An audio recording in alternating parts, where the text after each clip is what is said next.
मोर प्रिय प्रभुंकर लोक माने आसंतु आज आमने आदि पुस्तकर 27 पर्वटी को ध्यान करवा।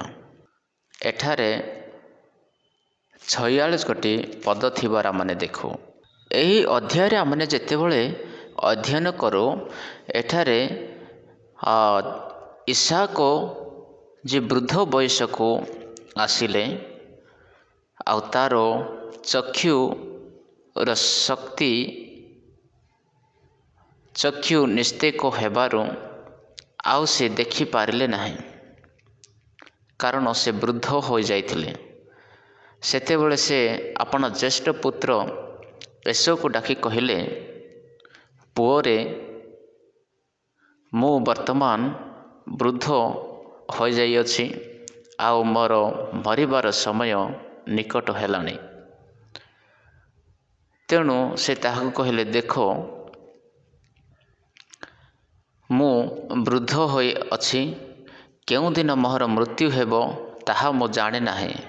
एबे विनय करूअछि, तुम्भे जेतेबेले तूण ओ धनुक आदि शस्त्र घेनी प्रांतर को जाई मो निमंते मृग आण। पुणी मु जे रूप भल पाए से रूप सुस्वादु खाद्य प्रस्तुत करी भोजन निमंते मो निकट को आण। तहिरे मोहर प्राण मृत्यु पूर्वरे तुमको आशीर्वाद करिब। इसाक आपना पुत्र एसो को एही कथा कहिबा बेले रिबिका शुणिला। एहेतु एसो मृगया मांस आनिबा निमंते क्षेत्र को गला बेले रिबिका निजर पुत्र जाकोब को कहिला, देखो तुमर भाई एसो सहित तुम पिता एही प्रकार कथबार्ता करि अछंती। से ताहाकु कहिले, तुम्बे मृग मांस आनी मो निमंते सुस्वादु खाद्य प्रस्तुत कर। तहिरे मु भजन करी मृत्यु पूर्वरु सदाप्रभु को छामरे तुमको मु आशीर्वाद करिबी। तेणु एबे मु तुमको जो आज्ञा देउअछि मोहर सही कथा सुन। तुम्बे एबे गठ को जाई सेठारु 2 गोटी उत्तम छेली छुआ आण। तापरे मु तुम्भर निमंते जे रूप भल पाती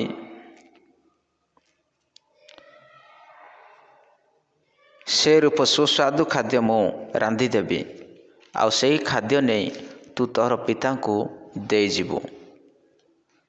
तहिरे से ताहा भोजन करी मृत्यु पूर्वरे तुमको से आशीर्वाद करिवे।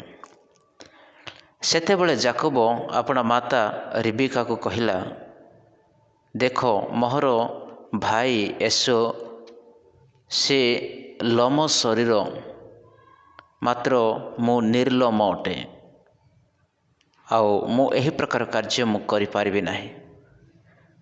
एणु एबे पिता मते स्पर्श करिबे, तेबे मु तांको दृष्टि रे प्रवंचक देखा जीवी। ताहा हेले मु अपना ऊपर को आशीर्वाद न आनी अभिशाप आनिबी। मात्र ताहार माता कहिला, पुओ सही अभिशाप मते घटू, केवल तुम्भे मो कथा मान ओ जाई छेली छुआ आण। तहिरे जाकोब जाई ताहा घेनी माता निकट को आणन्ते माता ताहार पितार रुचि अनुसारे सुस्वादु खाद्य रंधन कला। तापरे जेतेबेले जाकोब सही प्रस्तुत तार माँ प्रस्तुत करिथिबा खाद्य को नहीं तांको पिता को निकट को नहीं गले, तांकर पिता इसाक से खाद्य को खाइले। पुणी जाकोब को पचारले जे हे मोर पुत्र तू किए? से कहला, मु तोर ज्येष्ठ पुत्र एसो। आउ इसाक कहले जे तोते एते जल्दी मांस केंती मिलिला? आउ सही समय से कहला जे तुमर परमेश्वर ही मते जल्दी जगाई देले। आउ एठारे आमने देखा पारुछु से पुनर्बार से एठारे आउ गोटे मिछ से कहूअछंती। आउ जेतेबेले तार बापा ईसाक को कहले ठीक अच्छे आस तुमर स्वर तो जाकबों परि लगुच मु छुईकी देखी आउ जेतेबेले से गले ता हाथ रे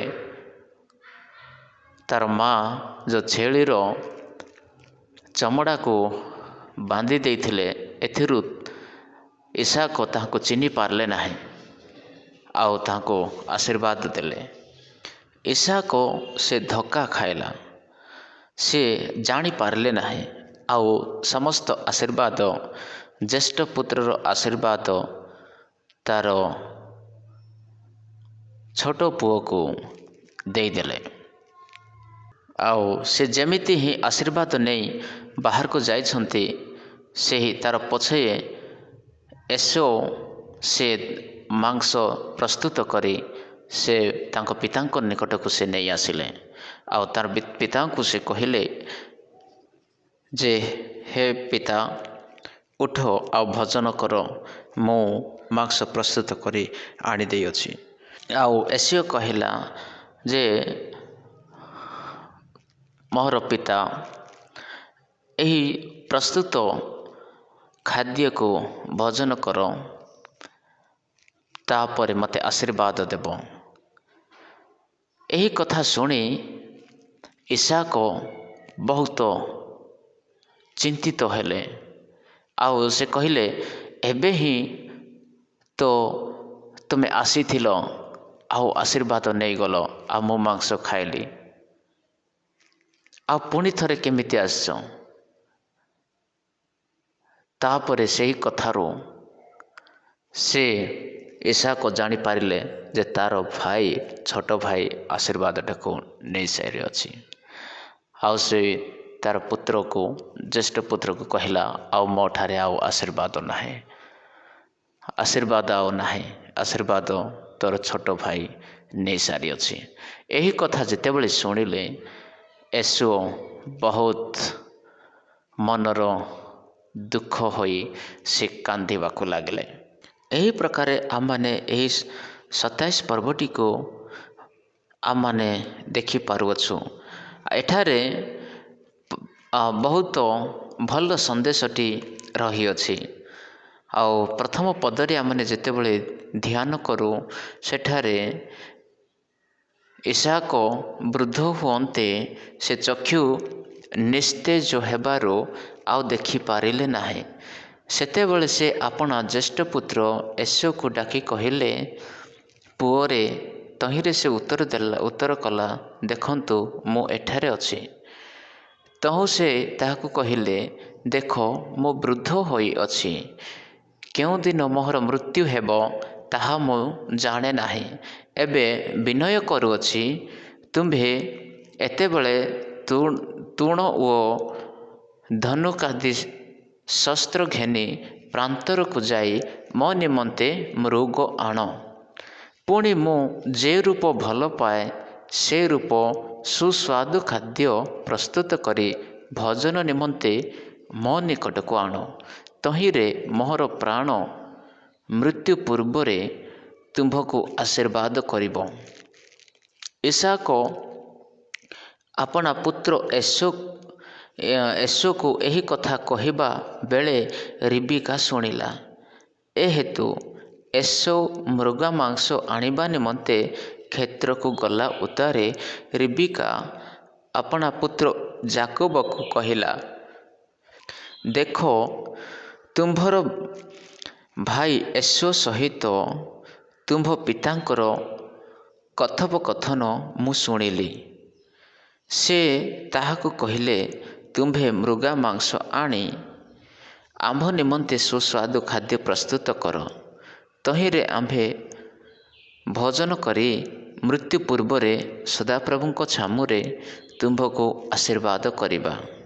जेतेबेले एठारे आमने ध्यान देउ ईसाक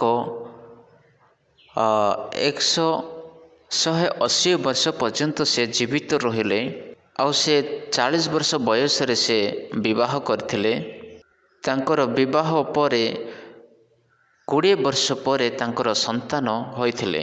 ତାମାନେ ତାର 60 ବର୍ଷ ବୟସରେ ଯାକୋବ ଆଉ ଏସୋଙ୍କର ଜନ୍ମ ହୋଇଥିଲା। ତାପରେ ତାଙ୍କର 100 ବର୍ଷ ବୟସ ଯେତେବେଳେ ହେଲା, ସେହି ସମୟରେ ତାଙ୍କର ଜ୍ୟେଷ୍ଠ ପୁତ୍ର ଏସଉ ସେ କିଣାନ୍ୟ ଦେଶର କନ୍ୟାମାନଙ୍କ ସହିତ ସେ ବିବାହ କଲେ। କିଣାନ୍ୟ ଦେଶର କନ୍ୟା ସହିତ ସେ ବିବାହ କଲେ। ଆଉ ସେହି ସମୟରେ ଇସାକଙ୍କର ବୟସ 100 ବର୍ଷ ବୟସ ହୋଇଯାଇଥିଲା। ଏହି ସମୟରେ ତାଙ୍କର ଜ୍ୟେଷ୍ଠ ପୁତ୍ର ଏସଉ ହିତି ନାମକର ଝିଅ ସହିତ ତାଙ୍କର ବିବାହ ହୋଇଥିଲା। ହିତିଙ୍କର ସେ 2ଟି ଝିଅ ସହିତ ସେ ବିବାହ କରିଥିଲେ। ଆଉ ଏହି 2 ବୋହୂମାନେ ଇସାକ ଆଉ ରେବେକାଙ୍କୁ ବହୁତ ଦୁଃଖ ଦେଉଥିଲେ। ତାପରେ ଇସମାଏଲଙ୍କର ମୃତ୍ୟୁ 137 ବର୍ଷରେ ମୃତ୍ୟୁ ହୋଇଥିଲା। ଆଉ ଇସାକଙ୍କର ବିବାହ ହୋଇ 63 ବର୍ଷ ବୟସ ହେଲା ପର୍ଯ୍ୟନ୍ତ ମଧ୍ୟ ଯାକୋବ ବିବାହ କରିନଥିଲେ। ଯାକୋବ ଯେତେବେଳେ ମିଶର ଦେଶକୁ ସେ ଗଲେ, ସେତେବେଳେ ତାଙ୍କର ବୟସ 130 ବର୍ଷ ବୟସ ହୋଇଥିଲା। ଆଉ ଯେତେବେଳେ ଯାକୋବ ତାଙ୍କ ପିତା ଇସାକଙ୍କୁ ସେ ଧୋକା ଦେଇଥିଲେ, ସେହି ସମୟର ବୟସ ଯଦି ଦେଖିବା, ତାର 77 ବର୍ଷଠୁ 78 ବର୍ଷ ମଧ୍ୟରେ ବୟସ ହୋଇଥିଲା। ଆଉ ଏହି ପ୍ରକାରେ ସ୍ପଷ୍ଟ ରୂପରେ ବାଇବଲ ଆମମାନଙ୍କୁ ଏ ସମସ୍ତ ବିଷୟ ଶିକ୍ଷା ଦିଏ। ଧ୍ୟାନ ଦିଅନ୍ତୁ, ଇସାକ ସେ 180 ବର୍ଷ ଜୀବିତ ରହିଲେ। ଏତେ ବର୍ଷ ଜୀବିତ ରହିବା ବ୍ୟକ୍ତି ସେ ତାଙ୍କର ମୃତ୍ୟୁ ବିଷୟରେ ସେ କାହିଁକି ଭୟ କରୁଥିଲେ? କାରଣ ଏହା ଯେ ତାଙ୍କର ଚକ୍ଷୁର ରୋଶନୀ ଚାଲି ଯାଇଥିଲା, ସେ ଆଉ ଦେଖି ପାରୁନଥିଲେ। ଏଠାରେ ଆମମାନେ ଦେଖିବାକୁ ପାରୁଅଛୁ ଯେ ଜ୍ୟେଷ୍ଠ ପୁତ୍ରକୁ ତାଙ୍କର ପିତା ଅଧିକ ପ୍ରେମ କରୁଥିଲେ, ଆଉ କନିଷ୍ଠ ପୁତ୍ରକୁ ତାଙ୍କର ମାତା ଅଧିକ ପ୍ରେମ କରୁଥିଲେ। ଆଉ ଏଠାରେ ବିଚାର କରିବାର ବିଷୟ ଯେ ଗୋଟିଏ ହିଁ ପରିବାରରେ ତାଙ୍କର ମାତା ପିତାମାନେ ନିଜର ପିଲାମାନଙ୍କୁ ସେମାନେ ପ୍ରେମ ଏକ ସମାନ ଦେଇପାରିଲେ ନାହିଁ। ନିୟମ ଅନୁସାରେ ଜ୍ୟେଷ୍ଠ ପୁତ୍ରର ଅଧିକାର ବା ଆଶୀର୍ବାଦ ଏସଉ ତାହା ପାଇବାର ଅଧିକାର ଥିଲା। କିନ୍ତୁ ଖାଦ୍ୟ ପ୍ରାପ୍ତ ନିମନ୍ତେ ତା ପୂର୍ବରୁ ଏସଉ ତାର ଜ୍ୟେଷ୍ଠ ପୁତ୍ରର ଅଧିକାରକୁ ସେ ବିକି ଦେଇଥିଲେ। ତେଣୁ ଆମମାନେ ଦେଖିବାକୁ ପାରୁଅଛୁ ଯେ ଜ୍ୟେଷ୍ଠ ପୁତ୍ରର ଅଧିକାର ଯାକୋବଙ୍କୁ ଦିଆଗଲା।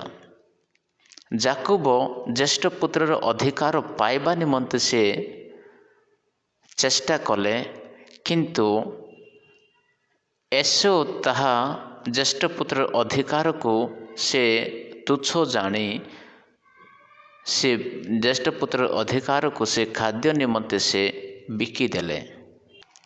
ଏବ୍ରୀ ପୁସ୍ତକ 12:4 ଲେଖା ଅଛି, 12:16-17 ଲେଖା ଅଛି।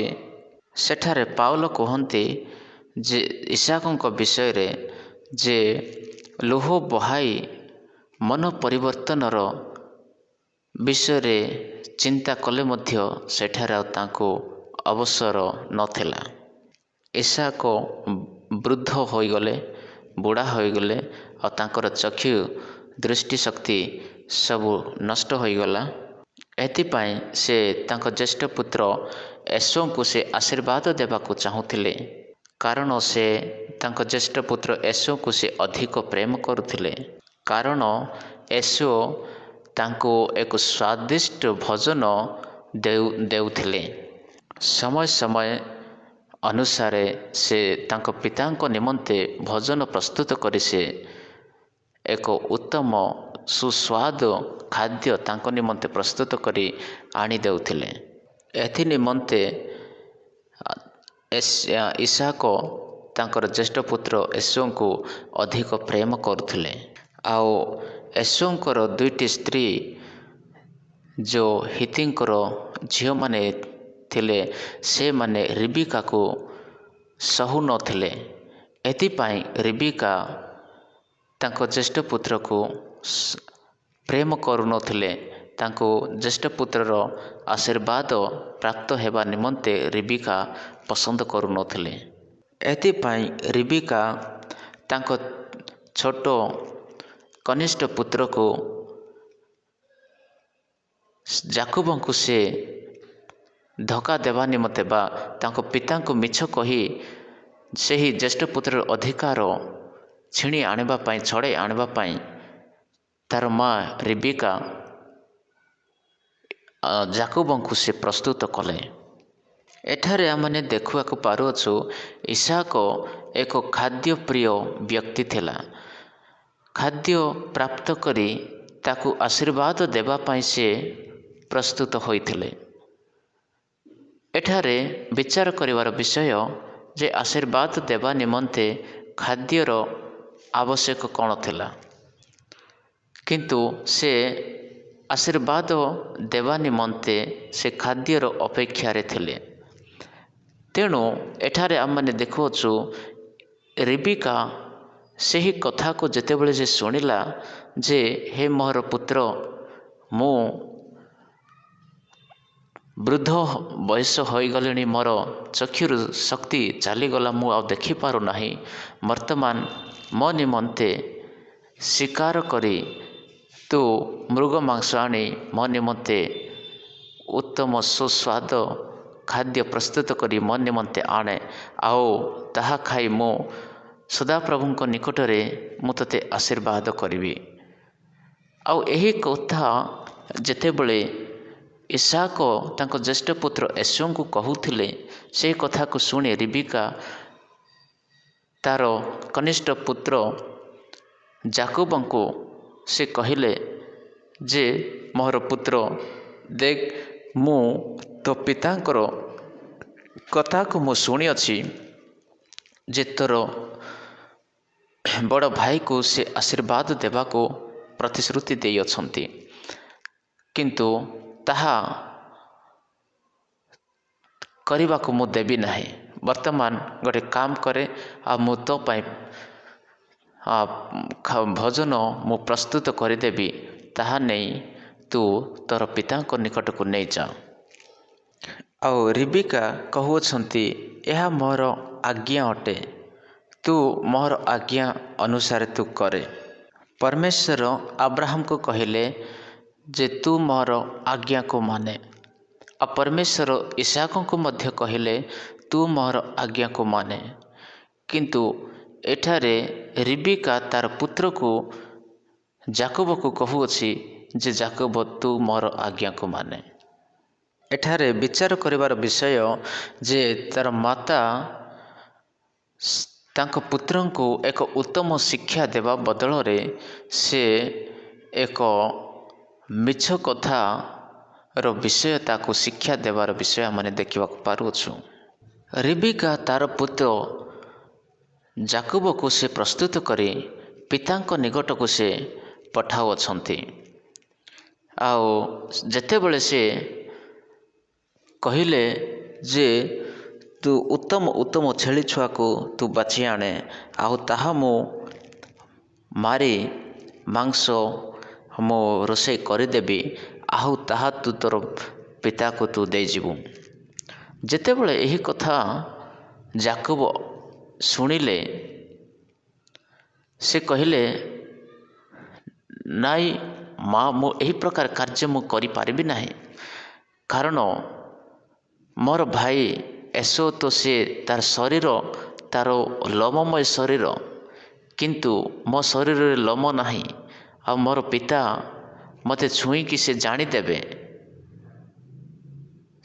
ତାଙ୍କୁ ଚକ୍ଷୁ ଦେଖାଯାଉ ନାହିଁ ସତ, କିନ୍ତୁ ସେ ମୋତେ ଯଦି ଛୁଇଁ ଦେବେ ତେବେ ସେ ଜାଣିଦେବେ ଯେ ଇଏ ମୋର ଜ୍ୟେଷ୍ଠ ପୁତ୍ର ନୁହଁ, ଆଉ ମୁଁ ଆଶୀର୍ବାଦ ପ୍ରାପ୍ତ ହେବା ବଦଳରେ ମୁଁ ଅଭିଶାପ ପାଇବି, ତାହା ମୁଁ କରିପାରିବି ନାହିଁ। ଆଉ ଠିକ୍ ସେହି ସମୟରେ ତାର ମା ରିବିକା ଯାକୋବଙ୍କୁ କହିଲେ ଯେ ସେହି ଅଭିଶାପଟି ମୋ ଉପରେ ପଡ଼ୁ। ଯେଉଁ ଅଭିଶାପ ତୋ ଉପରେ ପଡ଼ିବା କଥା ତାହା ତୁମ ଉପରେ ପଡ଼ିବ ନାହିଁ, ତାହା ମୋ ଉପରେ ପଡ଼ିବ। ଏଥିପାଇଁ ତୁ ଚିନ୍ତା କରନା। ଦେଖନ୍ତୁ, ଏମିତିକିଆ ବିଚାର ଏକ ପରିବାରରେ ଏକତା, ଏକ ପରିବାରରେ ପ୍ରେମ ସ୍ନେହ ନଥିବାରୁ ଏହି ପ୍ରକାର ସମସ୍ୟା ଗୁଡ଼ାକ ଆମମାନେ ଦେଖିବାକୁ ପାରୁଅଛୁ। ତାଙ୍କର ପିତା ଅନ୍ୟ ପୁତ୍ରକୁ ଅଧିକ ପସନ୍ଦ କରୁଛି, ଅଧିକ ସ୍ନେହ କରୁଅଛି। ତାଙ୍କର ମାତା ଅନ୍ୟ ପୁତ୍ରକୁ ସ୍ନେହ କରୁଅଛି। ଆଉ ପିତା ଅନ୍ୟକୁ ଆଶୀର୍ବାଦ ଦେବାକୁ ଚାହୁଁଅଛି, ଆଉ ତାର ମାତା ଅନ୍ୟକୁ ଆଶୀର୍ବାଦ ଦେବାକୁ ଚାହୁଁଅଛି। ସ୍ତ୍ରୀ ଆଉ ପୁରୁଷ ମଧ୍ୟରେ ସ୍ନେହ, ସ୍ତ୍ରୀ ଆଉ ପୁରୁଷ ମଧ୍ୟରେ ଏକତା ନାହିଁ। ଏହି ପ୍ରକାର ବିଷୟ ଆମମାନେ ଏଠାରେ ଦେଖିବାକୁ ପାରୁଅଛୁ। ମୋର ପ୍ରିୟ ପ୍ରଭୁଙ୍କର ଲୋକମାନେ, ଆମମାନଙ୍କୁ ଏଠାରେ ଶିକ୍ଷଣୀୟ ବିଷୟ ଏହା ମିଳେ ଯେ ଏକ ପରିବାରରେ, ଏକ ଖ୍ରୀଷ୍ଟୀୟ ମସିହି ବା ପ୍ରଭୁଙ୍କର ଲୋକମାନଙ୍କ ଜୀବନରେ, ଖ୍ରୀଷ୍ଟୀୟ ପରିବାରରେ ଏକ ପ୍ରେମ ଏବଂ ଏକତା ରହିବା ନିତାନ୍ତ ଆବଶ୍ୟକ। ଯଦି ଆମମାନେ ଏକ ମନ ହୋଇ ଜୀବନଯାପନ କରୁଅଛୁ, ପ୍ରେମରେ ଯଦି ଆମମାନେ ଜୀବନଯାପନ କରୁଅଛୁ, ତାହେଲେ ପରିବାରରେ ଅଶାନ୍ତିର ବାତାବରଣ ଆସିବ ନାହିଁ। ତାପରେ 14 ପଦରୁ ଆମମାନେ ଯେତେବେଳେ ଆଗକୁ ଦେଖୁ, ତ ଯାକୋବ ଯାଇ ତାହା ମାତାଙ୍କର ଆଦେଶ ଅନୁସାରେ ସେ ତାହା ଘେନି ମାତାଙ୍କ ନିକଟକୁ ଆଣନ୍ତେ ମାତା ତାହାର ପିତାର ରୁଚି ଅନୁସାରେ ସୁସ୍ୱାଦୁ ଖାଦ୍ୟ ରନ୍ଧନ କଲା। ତହିଁରେ ରିବିକା ଘରେ ଆପଣା ନିକଟରେ ଜ୍ୟେଷ୍ଠପୁତ୍ର ଏଶୋର ଥିବା ଉତ୍ତମ ବସ୍ତ୍ର ଆଣି କନିଷ୍ଠ ପୁତ୍ର ଯାକୋବକୁ ପିନ୍ଧାଇଲା।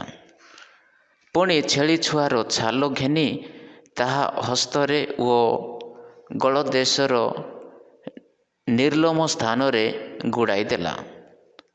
ଆଉ ସେହି ରନ୍ଧା ସୁସ୍ୱାଦୁ ଖାଦ୍ୟ ଓ ରୋଟି ଯାକୋବର ହସ୍ତରେ ଦେଲା। ତହୁ ଯାକୋବ ଆପଣା ପିତା ନିକଟକୁ ଯାଇ କହିଲା, ପିତା। ସେ ଉତ୍ତର ଦେଲେ, ଦେଖ ମୁଁ ଏଠାରେ, ପୁତ୍ର ତୁମ୍ଭେ କିଏ? ଯାକୋବ ଆପଣା ପିତାକୁ କହିଲା, ମୁଁ ଆପଣଙ୍କ ଜ୍ୟେଷ୍ଠ ପୁତ୍ର ଏଶୋ। ଆପଣ ଯାହା ଆଜ୍ଞା କରିଥିଲେ ମୁଁ ତାହା କଲି। ଏବେ ନିବେଦନ କରୁଅଛି, ଆପଣ ଉଠନ୍ତୁ, ପୁଣି ବସି ମୋହର ମୃଗୟା ମାଂସ ଭୋଜନ କରନ୍ତୁ। ତହିଁ ଉତ୍ତାରୁ ଆପଣଙ୍କ ପ୍ରାଣ ମୋତେ ଆଶୀର୍ବାଦ କରନ୍ତୁ। ତହିଁରେ ଇସାକ ଆପଣା ପୁତ୍ରକୁ କହିଲେ, ପୁତ୍ର ତୁମ୍ଭେ ଏତେ ଶୀଘ୍ର ତାହା କିପରି ପାଇଲ?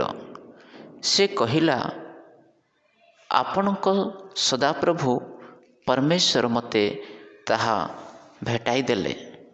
ଏଠାରେ ଆମମାନେ ଦେଖିବାକୁ ପାରୁଅଛୁ, ସେ ଯାକୋବ ତା ପିତାଙ୍କୁ କହିଲେ, ପିତା, ଏହି ଖାଦ୍ୟ ମୁଁ ପ୍ରସ୍ତୁତ କରି ଆଣିଅଛି, ଆଉ ଏହା ଖାଅ, ଆଉ ମୋତେ ଆଶୀର୍ବାଦ କର। ଆଉ ଯେତେବେଳେ ସେ ପଚାରିଲେ, ଇସାକ ଯେତେବେଳେ ପଚାରିଲେ, ତୁ କିଏ? ଆଉ ସେହି ସମୟରେ ସେ ମିଛ କହିବାକୁ ଲାଗିଲେ। ତୁ କିଏ ବୋଲି ଯେତେବେଳେ ତାଙ୍କର ପିତା ତାଙ୍କୁ ପ୍ରଶ୍ନ କରୁଛନ୍ତି, ତାର ଯାକୋବ ସେ ମିଛ କହିବାକୁ ଲାଗିଲେ, ମୁଁ ତମର ଜ୍ୟେଷ୍ଠ ପୁତ୍ର ଏଶୋ ବୋଲି। ତାପରେ ଆଉ ଗୋଟେ ମିଛ ସେ କହିଲା ଯେ ତୁମେ ହିଁ ମୋତେ କହିଲ ଏହି ପ୍ରକାର ଭୋଜନ ପ୍ରସ୍ତୁତ କରି ଆଣ ବୋଲି। ତେଣୁକରି ମୁଁ ଭୋଜନ ପ୍ରସ୍ତୁତ କରି ଆଣିଦେଇଅଛି। ଆଉ ଗୋଟେ ମିଛ ସେ ତାର ପିତାଙ୍କୁ ସେ କହିଲେ। ଧ୍ୟାନ ଦିଅନ୍ତୁ, ଏଠାରେ ସେ ମିଛ ଉପରେ ମିଛ, ମିଛ ଉପରେ ମିଛ, ଡବଲ ମିଛ କହି ସେ ଆଶୀର୍ବାଦ ନେବା ପାଇଁ ସେ ଚାହୁଁଅଛି। ଇସାକଙ୍କୁ ସନ୍ଦେହ ହେଲା ଯେ ଜଣେ ଶିକାର କରି ଯିବା ବ୍ୟକ୍ତି ଏତେ ଜଲ୍ଦି ସେ ଜଙ୍ଗଲରୁ କିପରି ସେ ମାଂସ ଜଲ୍ଦି ପ୍ରସ୍ତୁତ କରିପାରିବ। ତେଣୁ ସେ ପଚାରିଲେ ଯେ ଏ ମାଂସ ତୋତେ ଏତେ ଜଲ୍ଦି କୁଆଡ଼ୁ ମିଳିଲା? 20 ପଦରେ ଆମେ ଯେତେବେଳେ ଦେଖୁ, ସେ ଇସାକ ତାଙ୍କ ପୁତ୍ରକୁ କହିଲେ, ପୁତ୍ର, ତୁମ୍ଭେ ଏତେ ଶୀଘ୍ର ତାହା କିପରି ପାଇଲ? କ'ଣ କାରଣ ଯେ ତୁମେ ଏତେ ଶୀଘ୍ର ସେହି ମାଂସକୁ ତୁମେ, ସେଇ ମୃଗକୁ ତୁମେ ପାଇଲ, ଆଉ ମୋ ନିମନ୍ତେ ତୁମେ ପ୍ରସ୍ତୁତ କରି ଆଣିଲ? ସେ କହିଲା, ଆପଣଙ୍କ ସଦାପ୍ରଭୁ ପରମେଶ୍ୱର ମୋତେ ତାହା ଭେଟାଇ ଦେଲେ। ଏଠାରେ ଆଉ ଗୋଟେ ତୃତୀୟ ମିଛ କହିବାର ଆମେ ଦେଖିବାକୁ ପାରୁଅଛୁ। ତୃତୀୟ ଥର ସେ ମିଛ କହିଲେ ଯେ ତମର ପରମେଶ୍ୱର ହିଁ ମୋତେ ଭେଟାଇ ଦେଲେ। ଧ୍ୟାନ ଦିଅନ୍ତୁ, ଏଠାରେ ହ୍ୟୁମାନ୍ ୱିକନେସ୍ ଦ୍ୱାରା ଯାକୋବ ଏଠାରେ ଖେଳୁଅଛନ୍ତି। ତାପରେ ଇସାକ ଏଠାରେ ବ୍ଲାଇଣ୍ଡଲି ସେ ବିଶ୍ୱାସ କରୁଅଛନ୍ତି। ଯେତେବେଳେ ସେ ପରମେଶ୍ୱରଙ୍କର ନାମ ନେଇ ସେ କହିଦେଲା, ତମର ପରମେଶ୍ୱର ହିଁ ମୋତେ ଭେଟାଇ ଦେଲେ, ଆଉ ସେ ତୁରନ୍ତ ସେ ବିଶ୍ୱାସ କରିଦେଲେ। ସେହି ପ୍ରକାରେ ଶୈତାନ ମଧ୍ୟ ମନୁଷ୍ୟକୁ ମିଛରେ ତାକୁ ପକାଇବା ପାଇଁ ବାକ୍ୟର ହିଁ ସାହାଯ୍ୟ ନେଇଥାଏ। ବାକ୍ୟକୁ ଏକ ଦୁରୁପଯୋଗ ବା ଖରାପ ରୂପରେ ବ୍ୟବହାର କରି ସେ ମନୁଷ୍ୟକୁ ଭଟକାଇଥାଏ। ତେଣୁ ଯୀଶୁଖ୍ରୀଷ୍ଟ ଶୈତାନକୁ ବାକ୍ୟ ଦ୍ୱାରା ହିଁ ଜବାବ ଦେଇଥିଲେ।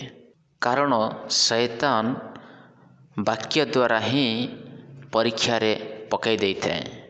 ଏଠାରେ ମଧ୍ୟ ଯାକୋବ ସେ ବାକ୍ୟ ଦ୍ୱାରା ହିଁ ଜବାବ ତାଙ୍କ ପିତାଙ୍କୁ ଦେଉଅଛନ୍ତି। ଯାକୋବ କହୁଛି ଯେ ତମର ପରମେଶ୍ୱର ହିଁ ମୋତେ ଜଗାଇ ଦେଲେ। ଦେଖନ୍ତୁ, ଏହା କ'ଣ ବିଶ୍ୱାସ କରିବାର ବିଷୟ ଥିଲା? କାରଣ ଶୈତାନ ସେହି ସମୟରେ ବା ଯାକୋବ ସେହି ସମୟରେ ସେ ବାକ୍ୟର ସାହାଯ୍ୟରେ ସେ ମିଛ କହିଥିଲେ। ପରମେଶ୍ୱରଙ୍କର ବାକ୍ୟରେ ପରମେଶ୍ୱରଙ୍କ ନାମ ନେଇ ସେ ମିଛ କହିଥିଲେ। ଆଜି ବି ଅନେକ ଲୋକମାନେ ପରମେଶ୍ୱରଙ୍କ ନାମରେ ମିଛ କହି ଧୋକା ଦିଅନ୍ତି।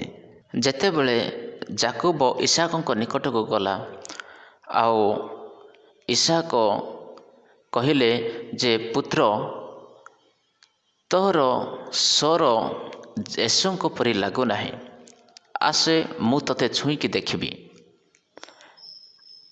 ଆଉ ଯାକୋବଙ୍କୁ ଏହି ବିଷୟ ତା ପୂର୍ବରୁ ହିଁ ଜଣାଥିଲା ଯେ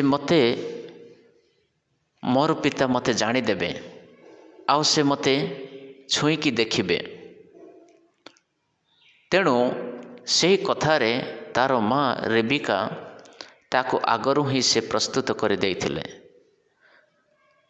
ରେବିକା ଯାକୋବଙ୍କୁ ଏମିତି ପ୍ରସ୍ତୁତ କରିଦେଇ ପଠାଇଥିଲେ ଯେ ସେ ଛୁଇଁଲେ ମଧ୍ୟ ସେ ଜାଣିପାରିବ ନାହିଁ।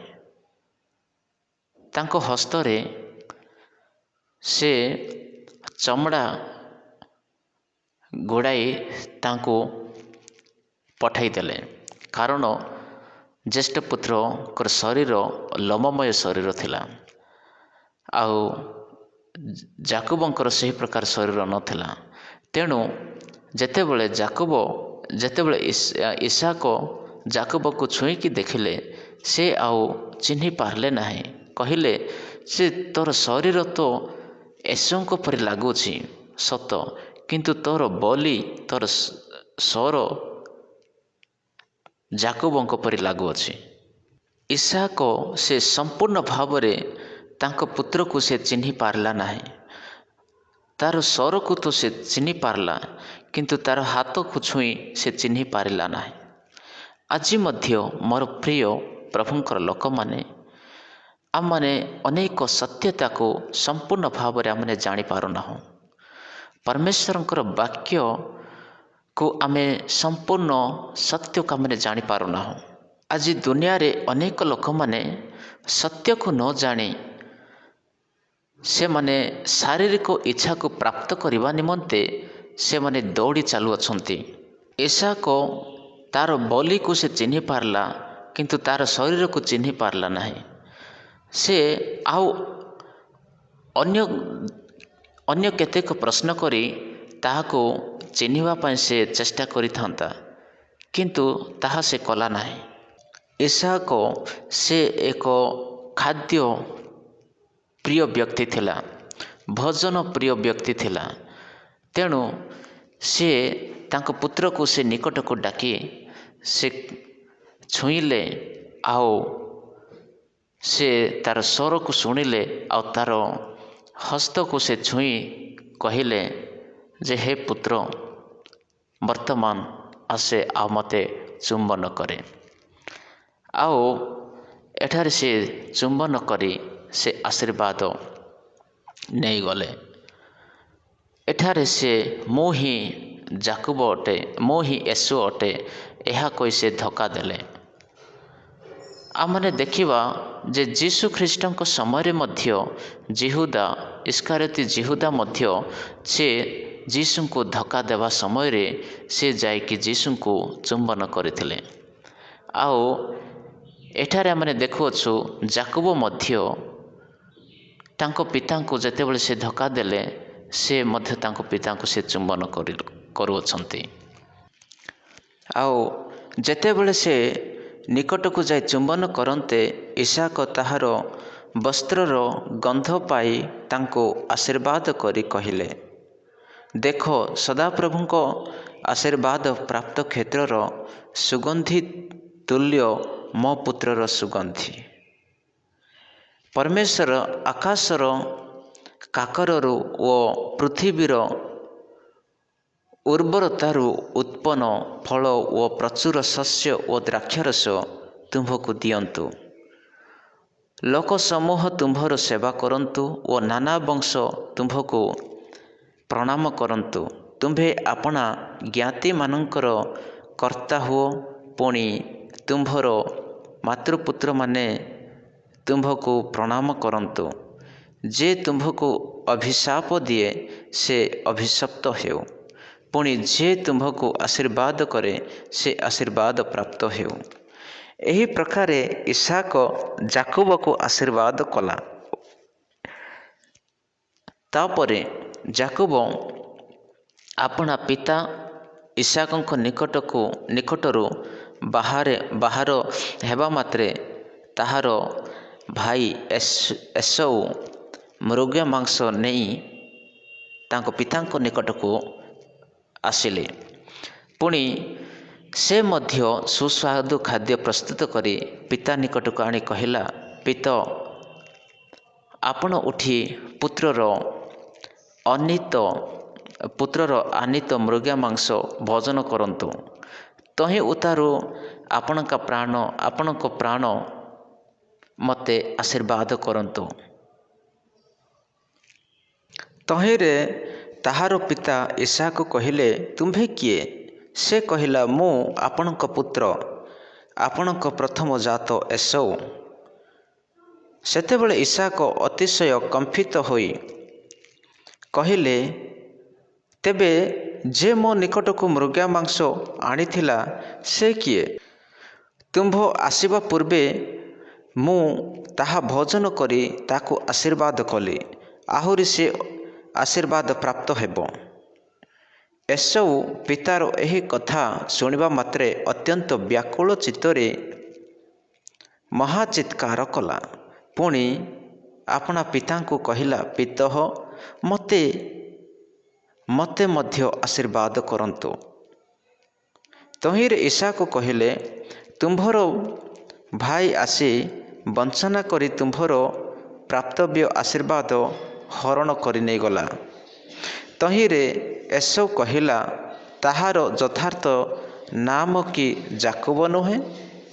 जेहेतु से दुई थर मते ପ୍ରବଞ୍ଚନା କଲା, ସେ ପୂର୍ବରେ ମୋର ଜ୍ୟେଷ୍ଠାଧିକାର ହରଣ କରିଥିଲା, ପୁଣି ଦେଖ ଏବେ ମୋହର ପ୍ରାପ୍ତବ୍ୟ ଆଶୀର୍ବାଦ ହିଁ ହରଣ କଲା। ସେ ପୁନର୍ବାର କହିଲା, ଆପଣ କି ମୋ ନିମନ୍ତେ ଗୋଟିଏ ଆଶୀର୍ବାଦ ରଖିନାହାନ୍ତି? ତହୁଁ ଇସାକ ଏସଉକୁ କହିଲା, ଦେଖ ମୁଁ ତାହାକୁ ତୁମ୍ଭର କର୍ତ୍ତା କଲି, ପୁଣି ତାହାର ଜ୍ଞାତି ସମସ୍ତଙ୍କୁ ତାହାର ଅଧୀନ କଲି, ଆଉ ଶସ୍ୟ ଓ ଦ୍ରାକ୍ଷାରସ ଦ୍ୱାରା ତାହାକୁ ସବଳ କରି ଏ ହେତୁ ପୁତ୍ର ଏବେ ତୁମ୍ଭ ନିମନ୍ତେ ଆଉ କ'ଣ କରିପାରେ? ତହିଁରେ ଏସଉ ପୁନର୍ବାର ଆପଣା ପିତାଙ୍କୁ କହିଲା, ପିତ, ଆପଣଙ୍କର କି କେବଳ ଗୋଟିଏ ଆଶୀର୍ବାଦ ଥିଲା? ହେ ପିତ, ମୋତେ ମଧ୍ୟ ଆଶୀର୍ବାଦ କରନ୍ତୁ। ଏହା କହି ଏସଉ ଉଚ୍ଚ ସ୍ୱରରେ କାନ୍ଦିବାକୁ ଲାଗିଲା। ତହୁଁ ତାହାର ପିତା ଇସାକ ଉତ୍ତର ଦେଇ କହିଲେ, ଦେଖ ତୁମ୍ଭର ବସତି ପୃଥିବୀର ଉର୍ବରତା ବିହୀନ ଓ ଉପରିସ୍ଥ ଆକାଶର କାକର ବିହୀନ ହେବ। ତୁମ୍ଭେ ଖଡ଼୍ଗ ଗାଜିବି ଓ ଆପଣା ଭ୍ରାତାର ଦାସ ହେବ। ମାତ୍ର ଯେତେବେଳେ ତୁମ୍ଭେ ବନ୍ଧନ ଛିଣ୍ଡାଇବ, ସେତେବେଳେ ଆପଣା କାନ୍ଧରୁ ତାହାର ଜୁଆଳି ପକାଇଦେବ। ଏହି ପ୍ରକାର ଯାକୋବ ଆପଣା ପିତାଠାରୁ ଆଶୀର୍ବାଦ ପାଇବା ହେତୁରୁ ଏସଉ ତାହା ପ୍ରତି ଈର୍ଷାଭାବ ବହି ମନେ ମନେ ଭାବିଲା, ମୋହର ପିତୃଶୋକ କାଳ ପ୍ରାୟ ଉପସ୍ଥିତ, ତହିଁ ଉତ୍ତାରେ ମୁଁ ଆପଣା ଭ୍ରାତା ଯାକୋବକୁ ବଧ କରିବି। ମାତ୍ର ଜ୍ୟେଷ୍ଠପୁତ୍ର ଏସଉର ଏ ରୂପ କଥା ରିବିକାର କର୍ଣ୍ଣଗୋଚର ହେଲା। ତହୁଁ ସେ ଲୋକ ପଠାଇ କନିଷ୍ଠ ପୁତ୍ର ଯାକୋବକୁ ଡକାଇ କହିଲା, ଦେଖ ତୁମ୍ଭର ଭାଇ ଏସଉ ତୁମ୍ଭକୁ ବଧ କରିବା ମାନସରେ ଆପଣଙ୍କୁ ପ୍ରବୋଧିତ କରୁଅଛି। ଏଣୁକରି ପୁତ୍ର ମୋହର କଥା ଶୁଣ। ତୁମ୍ଭେ ହାରଣ ନଗରକୁ ପଳାଇ ମୋହର ଭାଇ ଲାବାନ ନିକଟକୁ ଯାଅ। ପୁଣି ଯେ ପର୍ଯ୍ୟନ୍ତ ତୁମ୍ଭ ଭାଇ ପ୍ରଚଣ୍ଡ କ୍ରୋଧ ନିବୃତ୍ତ ନ ହୁଏ, ସେ ପର୍ଯ୍ୟନ୍ତ କିଛି କାଳ ସେଠାରେ ରହିଯାଅ। ତୁମ୍ଭ ପ୍ରତି ତୁମ୍ଭ ଭାଇର କ୍ରୋଧ ନିବୃତ୍ତ ହେଲେ ଓ ତୁମ୍ଭେ ତାହା ପ୍ରତି ଯାହା କରିଅଛ ତାହା ସେ ପାସୋରି ଗଲେ, ମୁଁ ଲୋକ ପଠାଇ ସେଠାରୁ ତୁମ୍ଭକୁ ଅଣାଇବି। ଏକ ଦିନରେ ତୁମ୍ଭ ଦୁଇ ଜଣଙ୍କୁ କାହିଁକି ହରାଇବି? ରିବିକା ଇସାକଙ୍କୁ କହିଲା, ଏହି ହିତୀୟ କନ୍ୟାମାନଙ୍କ ସକାଶୁ ମୁଁ ଆପଣା ପ୍ରାଣରେ ବିରକ୍ତ ହେଉଅଛି। ଯେବେ ଯାକୋବ ଏମାନଙ୍କ ତୁଲ୍ୟ କୌଣସି ହିତୀୟ କନ୍ୟାକୁ ଅର୍ଥାତ୍ ଏହି ଦେଶର କନ୍ୟାମାନଙ୍କ ମଧ୍ୟରୁ କୌଣସି କନ୍ୟାକୁ ବିବାହ କରେ, ତେବେ ମୋହର ପ୍ରାଣଧାରଣରେ କି ସୁଖ? ଏହି ପ୍ରକାରେ ଆମମାନେ ଏହି ଅଧ୍ୟାୟରେ ଆମେ ଦେଖିବାକୁ ପାରୁଅଛୁ ଯେ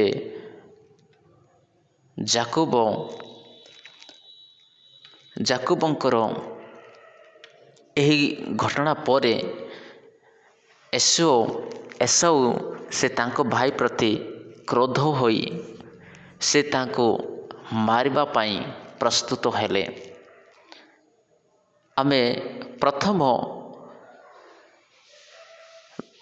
ଯେଉଁ ହତ୍ୟା ବିଷୟରେ ଆମମାନେ ଦେଖିବାକୁ ପାରୁ ଯେ କଇନ ଏବଂ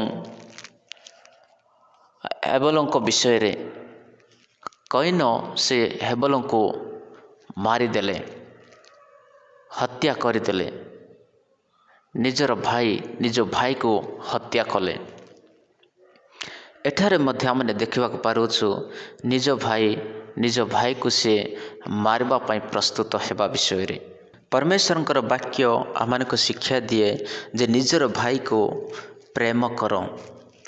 किंतु एठारे आमने देखा पारुछु जे एसौ से निजर भाई को से घृणा कले आउ से मारवा पाई षड्यंत्र रचिले। तापरे आमने देखा पारुछु रिबिका तांको पुत्र को जाकुब को से सेठारु से हारान देश को से तांको भाई लाबान को निकट को पठाउछि। से कहिले तुमे जाओ आओ जो पर्यंत तोर भाईर क्रोध शांत होई नाही से पर्यंत तू सेठारे तू हारान रे मो भाई को निकट रे लाबान को निकट रे तू रही जा। आओ जेते बेले एसोंकर क्रोध शांत हेबो तेबे मो तुमको सेठार मु डकाई आनिबी। एही प्रकारे रिबिका जाकुबंक निमंते पथ से प्रस्तुत कले आउ कहिले से मनरे विचार कले जे तू सेठा को जाई सेठिकार कन्या को विवाह करी आउ तू एठा को फेरी आसीबो। एही कथारे एही विचार द्वारा एही विचार रे से जाकुबंको सेठा को पठाउछंती। रिबिका कहिले जे हित्यंक कन्या मानक सकाशु मु बहुत विरक्त हेउछि आउ मोहर पुओ जाकुब मध्य एही प्रकार जदि से विवाह करिवो आउ एठिकार कन्या मानक सहित ताहाले मु आउ शांति रे रहि पारिबि नाही। आउ रिबिका जणे एक इंटेलिजेंट एक चालाकी चतुर बा ज्ञानी स्त्री रूप रे आमाने देखा पारुअछु। से मनरे विचार कले जे मोहर भाई कर झीओं सहित मोहर पुत्र को मु विवाह करेबी। एथिपाई से सही विचार रे तांको पुत्र को बा जाकुबंकु से तांको भाई को लाबान को निकट को से पठाइले। आओ एही प्रकारे घटनार विषय आमने एठारे देखा पारुअछु जे एही 27 पर्व रे आमने देखा पारिलु जे दी भाईंकर जाकुब एवं एसोंको विषय कि भली एक परिवार विषय रही थाए बा परिवार रे एकमत न हेले परिवार रे एकता न हेले परिवार रे प्रेम न हेले परिवार कि प्रकार बिखरी जाए सही विषय आम माने देखा पारिलु। कारण एठारे आम माने देखिलु जे माता पितांकर स्नेह तांको पितांको तांको पुत्र मानक तांको संतान मानक प्रति एक समान नथिला। जणे अन्य को अधिक प्रेम करुअछि तो अन्य जणे अन्य काहाको अधिक प्रेम करुअछि। आमानको शिखिबाको पड़िबो एठारु जे निजर संतान माननको समस्तको समान भाव रे प्रेम करवा नितांत आवश्यक। से माने दी जन को पिता माता गोटे समान भाव रे से माने स्नेह देखै पारिले नाही। जाहारी फल रे दुहींको मध्य रे शत्रुता उत्पन्न हैला आओ परिवार बिखरी गला। मोर प्रिय प्रभुंकर लोक माने आम मानको परिवार को किपरि शांति रे प्रेम रे आमने रखिबा प्रभुंकर प्रेम रे आमे रखिबा समस्ते परिवार एकमत एकमन होई स्नेह रे रहिबा ताहा ही आमनकर ख्रीष्टीय जीवन अटे। वाक्य दे प्रभु आशीर्वाद करंतु। आमेन।